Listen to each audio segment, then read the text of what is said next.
Bismillah, Alhamdulillah, wassalatu wassalamu ala rasulillah wa ala alihi wa sahbihi wa man tabi'ahum bi ihsanin ila yaumiddin amma ba'd.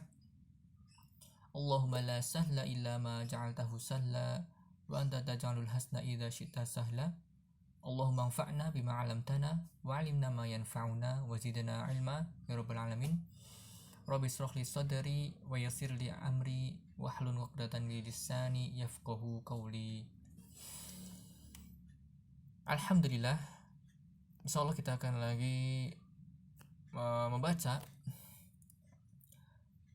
tafsir pada software Quran Tadabbur.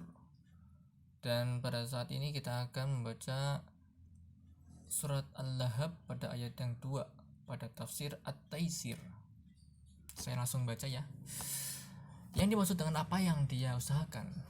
Nah ini ya, ma'agna anhu maluhu wa ma kasab, tidaklah berfaedah kepadanya harta bendanya dan apa yang ia usahakan.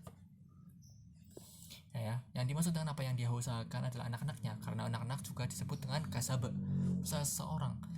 Sebagaimana Nabi sallallahu alaihi wasallam bersabda, "Inna atyaba ma akaltum min kasbikum wa inna auladakum min kasbikum." Sungguhnya sebaik-baik yang kalian makan adalah dari hasil usaha kalian, dan sesungguhnya anak-anak kalian adalah dari usaha kalian. Disebutkan Abu Lahab pernah berkata, "In kana ma yaqulu banu akhi haqqan fa inni afdi nafsi bimali wa waladi." Seandainya yang dikatakan keponakanku Nabi sallallahu alaihi wasallam adalah benar, maka kita masuk neraka. Bahwa kita masuk neraka, maka saya akan menembusnya dengan harta dan anak-anak. Hingga kemudian turunlah ayat ini, padahal harta dan anak-anak tidak ada faedahnya di akhirat kelak. Begitu pula dengan kabilah, jabatan, pangkat, kedudukan atau penghormatan manusia, semua itu tidak akan bermanfaat di akhirat, melainkan hanya amalan soleh yang akan bermanfaat. Di akhirat hanya ada dua jabatan, penghuni surga atau penghuni neraka. Lagi pula anak Abu Lahab, yaitu Utaibah bin Abi Lahab, setelah itu tewas karena termakan doa Nabi SAW. Disebutkan dalam sirah bahwasanya putra Abu Lahab, yaitu Utaibah, selalu mengganggu Nabi SAW. Maka Nabi pun mendoakan agar ia celaka. Nabi SAW berkata, "Allahumma salit alaihi kalbak." Ya Allah, kuasakanlah anjingmu kepadanya. Maka suatu hari Utaibah pergi ke negeri Syam dengan rombongan kafilah dagang. Lalu mereka pun mampir di suatu tempat. Ia pun berkata, "Sungguhnya aku takut dengan doanya Muhammad." Teman-temannya berkata, "Jangan khawatir." Mereka lalu meletakkan barang-barang mereka di sekitarnya. Lalu mereka duduk menjaganya. Tiba-tiba ada seekor singa yang datang dan mencabutnya dari mereka dan membawanya pergi. Lihatlah, keluarganya Abu Lahab yang benar-benar rusak. Suami, istri, dan anak semuanya di neraka karena semuanya dimusuhi Nabi SAW, padahal Nabi adalah keponakan Abu Lahab. Kemudian, sayasla narun zata lahab, kelak dia akan masuk ke dalam api yang bergejolak.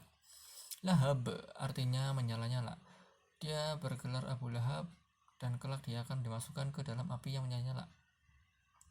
Inilah salah satu kemujizan surat Al-Lahab. Allah mengabarkan bahwasanya Abu Lahab akan masuk ke dalam neraka jahanam. Ini menunjukkan bahwasanya Abu Lahab tidak akan menjadi muslim selamanya. Allah mengabarkan kepada Nabi, padahal surat ini turun di awal-awal dakwah Nabi. Demikian juga dalam surat sebagaimana di ayat yang akan datang ini Allah mengabarkan bahwa istrinya juga masuk neraka. Bahkan tentang Fir'aun saja Allah tidak mengabarkan kepada Musa bahwasanya dia akan menjadi penghuni neraka jahanam. Justru Allah menyuruh Musa untuk mendakwahi Fir'aun. Barangkali dia sadar. Allah berfirman, "Idhhab ila fir'auna innahu tagha faqula lahu qawlan layyinan la'allahu yatadakkaru aw yakhsha." Pergilah kamu kepada Fir'aun, sesungguhnya dia telah melampaui batas, maka berbicaralah kamu berdua kepadanya dengan kata-kata yang lemah lembut. Mudah-mudahan ia ingat atau takut. Toha ayat 43-44. Berbeda dengan Abu Lahab, Allah telah mengabarkan sejak awal dakwah Nabi seandainya Abu Lahab masuk Islam, maka batilah pernyataan Allah pada surat ini. Dan benar terbukti bahwasanya Abu Lahab tidak masuk Islam hingga akhirnya hayatnya. Bahkan Allah tidak pernah memvonis seorang Quraisy masuk neraka kecuali Abu Lahab. Abu Jahal saja tidak disebutkan secara spesifik. Adapun Abu Lahab di awal dakwah sudah divonis akan masuk neraka, padahal Abu Lahab masih hidup. Dan ternyata vonis Allah itu benar, karena Abu Lahab demikian juga istrinya ternyata tidak akan beriman sampai mati. Dan ini merupakan mukjizat Al-Quran, karena bisa saja Abu Lahab menyatakan dirinya masuk Islam untuk membuktikan bahwa surat Al-Masad salah, tapi ternyata hal ini tidak terjadi dan ia mati dalam kondisi musyrik. Bahkan Abu Lahab pun tidak berbohong dengan mengaku Islam dalam rangka mendustakan Muhammad. Padahal bisa saja ia berbohong bahwa ia telah masuk Islam, maka hancurlah dakwah Nabi SAW. Bahkan berbohong masuk Islam pun dicegah oleh Allah. Padahal di zaman Nabi SAW banyak orang Quraisy yang awalnya musuh Nabi, namun Allah tidak memvonis mereka masuk neraka, karena akhirnya mereka masuk Islam di kemudian hari. Mukjizat. Kemudian wamra'atuhu hammalatal hatab, dan begitu pula istrinya pembawa kayu bakar. Abu Lahab dan istrinya yaitu Al-Awra Ummu Jamil bintu Harb, saudarinya Abu Sufyan bin Harb, adalah pasangan suami istri yang kompak. Sebagaimana Abu Lahab sering mengganggu Nabi dan dakwahnya, maka demikian juga Ummu Jamil sering mencela Nabi, seperti yang pernah disebutkan pada tafsir Ad-Duha.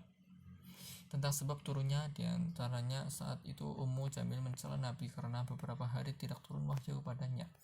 Dia berkata yang maknanya kurang lebih, apakah temanmu meninggalkan engkau wahai Muhammad? Sudah beberapa hari tidak nampak. Disebutkan dalam ayat ini bahwasanya Ummu Jamil membawa kayu bakar. Tentang maksud membawa kayu bakar, maka ada beberapa pendapat di kalangan ahli tafsir. Ada yang mengatakan bahwasanya Ummu Jamil suka melakukan namimah, dan maksud dari kayu bakar adalah sesuatu untuk menyalakan permusuhan, seperti suaminya. Apabila Nabi berceramah, maka Abu Lahab juga ikut berceramah memprovokasi orang-orang agar tidak mendengar perkataan Nabi. Demikian pula Ummu Jamil ikut memprovokasi dengan melakukan namimah terhadap Nabi di tengah masyarakat. Sebagian lagi berpendapat bahwa Ummu Jamil membawa kayu bakar dan duri-duri lalu diletakkannya di jalan-jalan Nabi pada malam hari agar Nabi menginjak duri-duri itu. Sebagian yang lain berpendapat bahwasanya ini adalah cerita tentang akhirat. Di akhirat nanti suaminya dibakar, sedangkan Ummu Jamil ikut membawa kayu bakarnya untuk membakar suaminya. Dan ini adalah siksaan yang sangat menyakitkan dan menghinakan bagi Ummu Jamil. Tatkala ia ikut berpartisipasi dalam menyiksa orang yang paling ia muliakan, yaitu Abu Lahab, suaminya sendiri. Dan sebaliknya, azab dan sisaan yang pedih bagi Abu Lahab tatkala melihat dirinya diazab oleh orang yang paling ia dicintai. Hal ini dikarenakan tatkala di dunia ia membantu suaminya untuk mengganggu Nabi, maka di akhirat juga ia membantu membakar suaminya. Lihat tafsir Al-Qurtubi, At-Tahir wa At-Tanbir, dan tafsir As-Sa'di. Intinya Ummu Jamil mengikuti kelakuan suaminya yang menentang dakwah. Fi jidha hablum min masad, yang di lehernya ada tali dari sabut. Tentang tafsir kata masad, sebagian mengatakan maksudnya adalah sabut atau semacam tumbuhan yang dibuat berbentuk kalung. Ada pula yang mengatakan itu adalah besi. Intinya Allah akan mengalungkan dia dengan kalung yang terbuat dari api neraka Jahannam.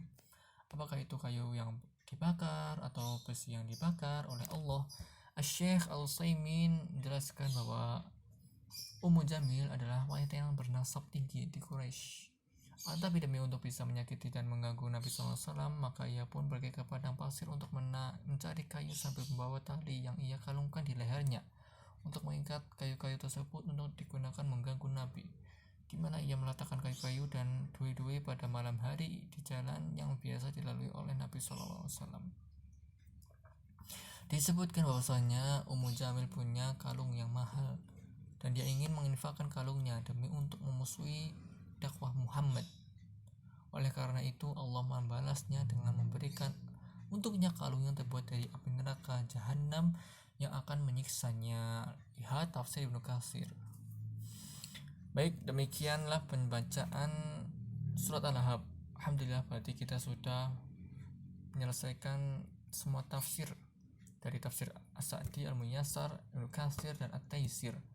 Semoga ilmu yang telah kita baca ini dan kita dengar ini akan menjadi pemberat timbangan amal soleh kita di yaumil akhir kelak, dan semoga apa yang kita baca ini bermanfaat dan bisa diamalkan di kehidupan kita sehari-hari.